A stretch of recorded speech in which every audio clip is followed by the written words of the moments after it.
Alrighty, folks. Thank you to attending the ribbon cutting for this important connectivity project in the town of Andover. I'd like to thank you all for coming. It's nice to see the support, and it's such a beautiful day. So to get this project through took a lot of support, and there's a whole bunch of people we have to thank. First of all, the Board of Selectmen for their general support with connectivity projects within the town. I'd also like to thank the DEP, and David Buckley is here representing the DEP. He was instrumental, along with Lori Giannotti, in getting this project through. I'd like to thank the Lamont administration for prioritizing and funding connectivity projects across the state, which we were able to take advantage of. I'd also like to thank the Department of Transportation. Specifically, Craig Babowitz is here. He's the DOT, raise your hand. He's the DOT rep, and we got a lot of great advice from him, and he also hooked me up with another branch of DOT that was able to do the new traffic signal and new crosswalk across Long Hill Road. So that was incredibly helpful.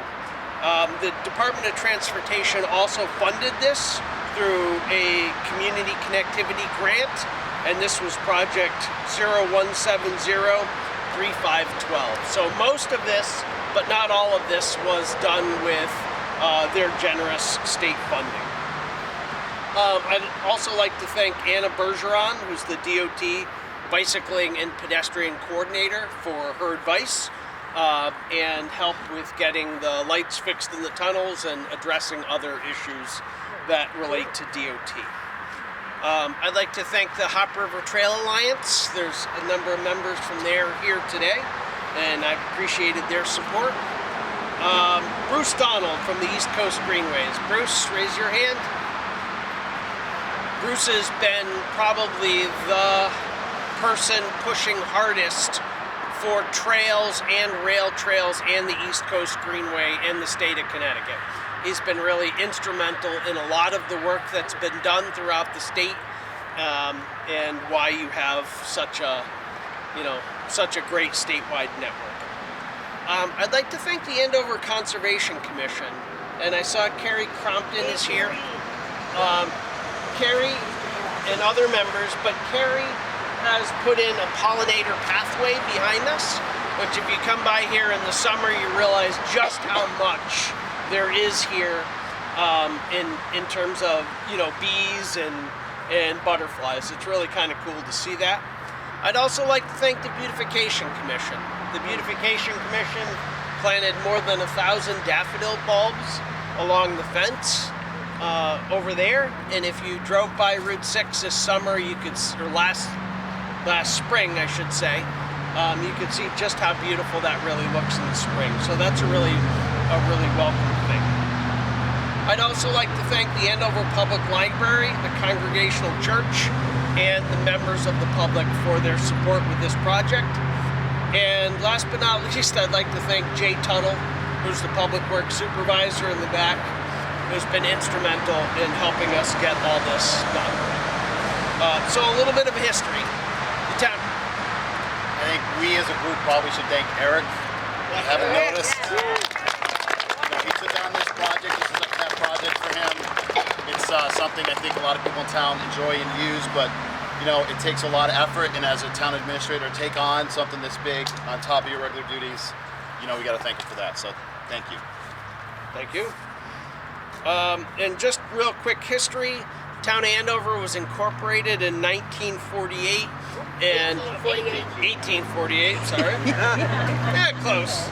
And then about the same time, within a year or two, the railroad was officially opened through the town of Andover. In fact, you're standing right next to the old depot. You can still see the concrete, which we left exposed in the parking area from the old railings from the depot. And there's a sign back there that has the history of that, which is really kind of interesting reading. So in the 1930s, Route 6 was formally put through town. The road you see behind you, and in the 1990s it was widened into its present stay. That road currently gets around 18,000 vehicles a day that travel down it.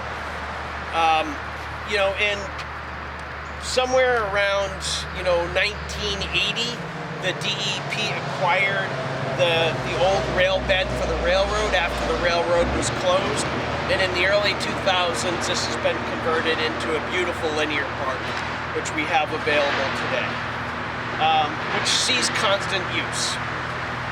The closest trail counter to here is in Bolton, and last year there were more than 70,000 people went by the counter and tripped the counter.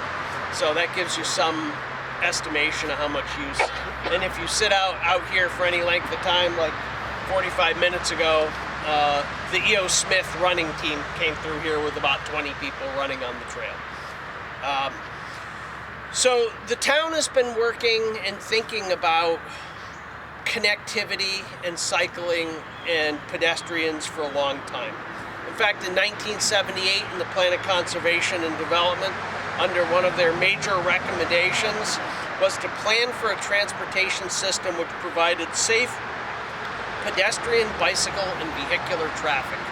So 45 years ago, the town was thinking about what they had to do to make this accessible, and now we're really trying to work towards that still today. So the Planning and Zoning Commission has been instrumental in thinking about how to make the town more accessible to all users.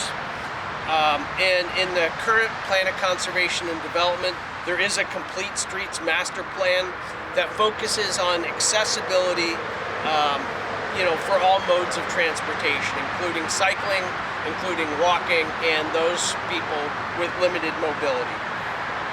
So, one of the focuses of that plan was the area between here and Long Hill Road and establishing safe crossings of Route 6. Route 6, as you know, cuts the town in half, running east-west. So it cuts the town into a southern half and a northern half, and it's very difficult to get from one to the other, either on foot or via bicycle. So in 2018, the town applied for, and in 2019 received, a Department of Transportation Community Connectivity Grant, which funded much of the work that you see here today. So what I want to do is kind of list off some of the things we as a town have been doing over the last couple of years towards connectivity. And most, but not all of this was funded by the Connectivity Grant, and things that were funded by other sources, I'll point out that. So first of all, we put in new sidewalks that connect from Long Hill Road up to the library and to the intersection of Route 6. And we put a new paver walkway along Route 6, which you can see behind me right there, that connects the library to the intersection with a grade suitable for somebody of limited mobility on a wheelchair or other. We installed a new handicapped ramp and railing to the library. We installed the new signalized cross. When I say we, I didn't do it, obviously. We had it done. A new signalized crosswalk across Long Hill Road and a safe pedestrian connection between the Andover Congregational Church and the library. And the reason that matters is both those entities used each other's parking area for overflow parking. So now we have, instead of an unmarked mid-block crossing, we have an official crosswalk with a signal. We repaved Long Hill Road recently. We did that partially with a steep grant that we received in 2020, and we widened and repaved the access path that's right behind me from Route 6 to right here. We also put in a new trailhead right here. When we initially started looking at this in 2015, one of the feedback that we got from a lot of women, mainly, was that the area behind the museum was too secluded and they didn't feel safe there, and a lot of people were parking here anyway. So given that, the town decided that this would be a perfect place for a trailhead, and we've been working to establish that. So we were also able to put this in as a van accessible handicapped spot, which as far as I know is the only official van accessible handicapped spot anywhere along this section of the trail. So that was a nice thing to be able to do. We were able to put in an informational kiosk and a lot of wayfaring signage, because one of the biggest feedbacks we've got from users of the trail is they didn't really know where they were, and they didn't really know how to get to places from the trail. So, you know, we've tried to address that and make life easier for trail users. Again, we talked about the pollinator pathway back there that the Conservation Commission and all the daffodils that got put in by the Beautification Commission. And I'd like to thank both those groups for that. We did some housekeeping things. We reestablished the drainage swale that runs from Center Street. That was actually kind of butchered originally when the Army Corps of Engineers put the original trail in. They kind of screwed up the drainage network in this whole area, and we worked with the Wetlands Commission and the DEP for permission to reestablish the swale and get the water flow correct. We've also removed the old trail gates at Shoddy Mill Road and reworked the road crossings. That's one of the things we have gotten, you know, a lot of feedback from people that were trail users, that there were still sightline issues at the trail, and a lot of people that either have wider bicycles like the trikes or double wide baby strollers, or you know, or people in wheelchairs, all had issues getting by the old gates. So the DEP has graciously been replacing all the gates along the trail with double bollards with a 48-inch wide clear path, so there's no access issues, and DEP has been great about that. On Shoddy Mill Road, because we were redoing the road anyway, we expanded the driveway apron for the trail, and we installed the bollards, but the DEP supplied the bollards and a lot of the materials. We also added a new parking area along Lake Road, and we're going to put up signage for that too at some point, hopefully in the near future. But that was a acquisition that was made on behalf of the Planning and Zoning Commission using open space funds. They bought it from the Merritt family, and then additionally they agreed that the town could spend some money from the open space fund to regrade and establish a parking area. So we've more than tripled the amount of parking, rail trail parking in town, and we've decentralized it. So instead of having just one spot, we now have multiple spots in Andover where we can access the trail. And the last thing we've been doing is we've been working hard to improve the sight lines at the trail intersection. And we've done that by every time we're tree trimming with distinctive tree, we make a concerted effort you know, at the trail crossings to open the sight lines up and make sure it's safer, both so cars can see the people crossing and the people can see the cars. So it's been a lot of work in 3 years. We've been very successful to move a whole series of projects together and kind of do it in a coherent manner, so it all fits, you know, into this one area. So what's next? First of all, we're on track to replace the Long Hill Bridge, probably construction in 2027. That is 100% funded through the federal local bridge program and some extra money from the Investment in Jobs Act. So as part of that, we're going to put in a sidewalk along that, so we'll be able to extend the sidewalk along the bridge to the athletic fields and also to Riverside Drive, which will then have a full tie-in to our, you know, senior housing that's, you know, walkable and accessible for limited mobility. So we're excited for that. The next project we're really looking to push is a safe connection between here and the Andover Municipal Complex up Route 316. So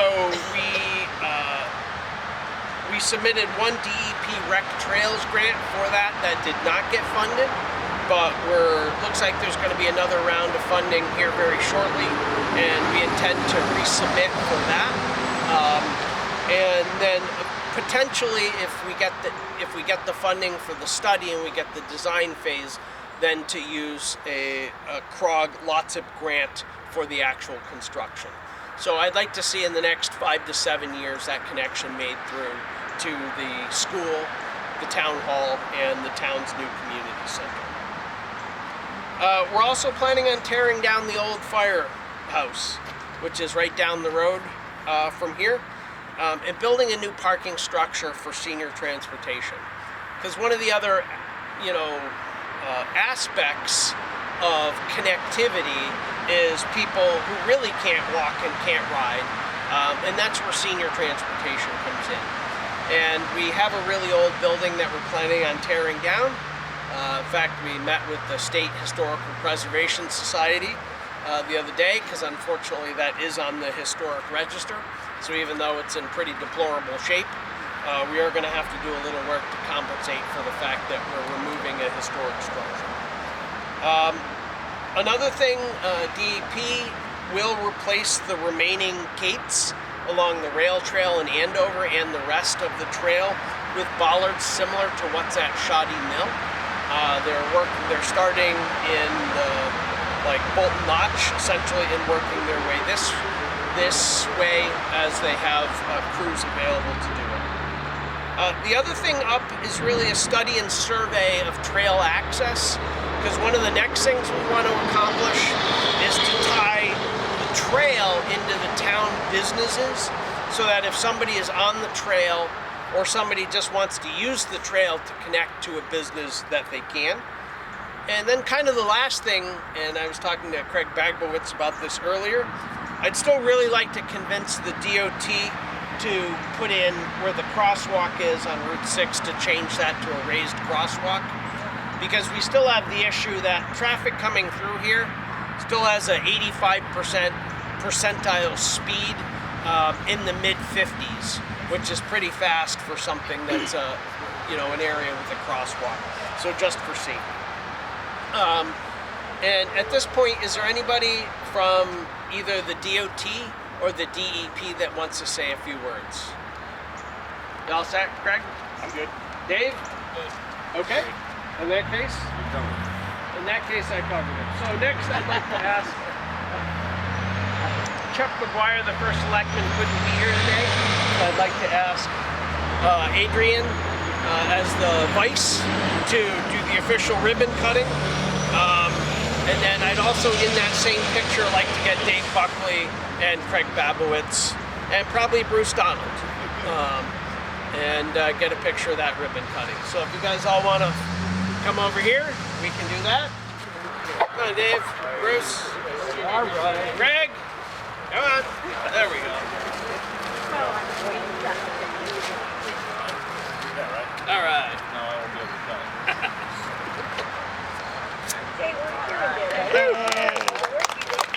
Good stuff. Right. Great, excellent. Hey, thank you all very much for coming. Much appreciated.